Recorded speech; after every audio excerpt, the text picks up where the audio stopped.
Hello, Professor and classmates. My name is Aryan Jaff. Today I'm going to make a presentation about the Fair Information Practice Principle.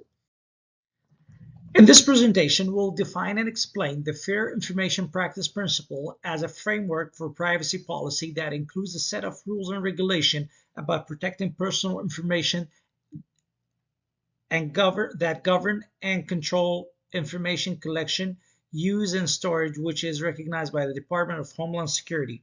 I can clearly state that the Fair Information Practice Principle provide the basic and foundational understanding and principle for privacy policy and draw the main guidelines for their application implementation.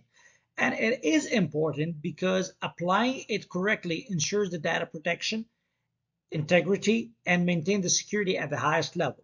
It is essential to mention that implementing this policy correctly will protect and help the establishment to comply with the GDPR and avoid their massive.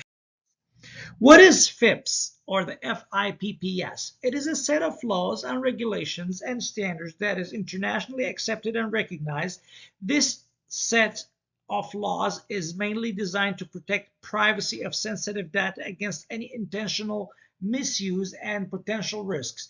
The FIPS govern and regulate how to safely handle, collect, use, and store sensitive and personal data, and that will comply along with the Personal Privacy Act and ensure using the data only for legit purposes that previously agreed on. The FIPP, Fair Information Practice, is general term for a set of standards governing and the collection and the use of personal data in addressing issues of privacy and accuracy. FIPS has multiple factors such as security, transparency, accountability, integrity, data minimization, limitation, and audit.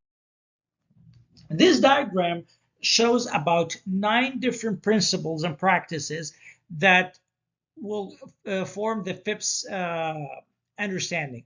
The FIP are a collection of widely accepted principles that agencies use when evaluating information system processes, programs, and activities that affect individual privacy. So I'll start with security.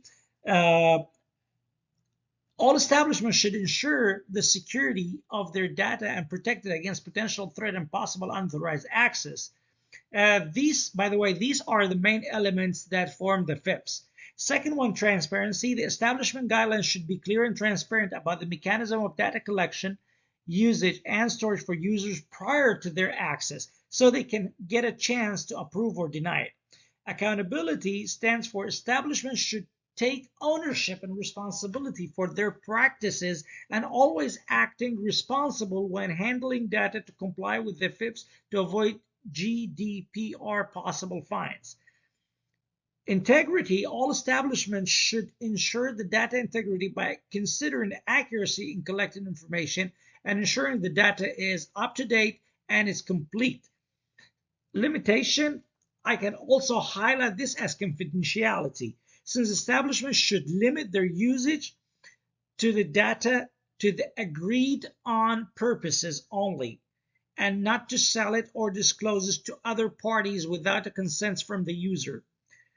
Auditing. Each establishment should have a team that is specialized in auditing the establishment's actions in compliance with the FIPS standards to avoid any negligence or any intentional mistakes or even intentional mistakes that might lead to massive fines.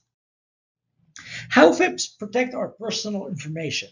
FIPS is a set of laws and regulations that are recognized by the Department of Homeland Security, as we mentioned, that obligate establishment and organization to protect personal data shared with them and not to disclose with a third party or sell it without consent.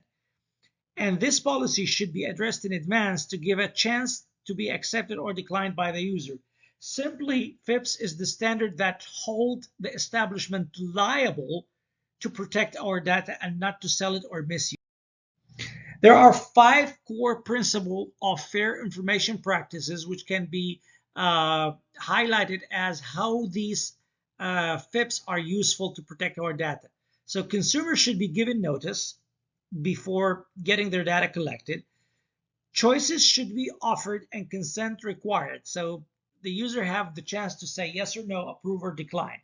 Consumers should be able to access and alter their data, change it, modify it. Data should be accurate and secured and complete by the same time. And there should be mechanism for enforcement and readdress are necessary. Thank you so much, and I hope you enjoyed the presentation. Have a wonderful day.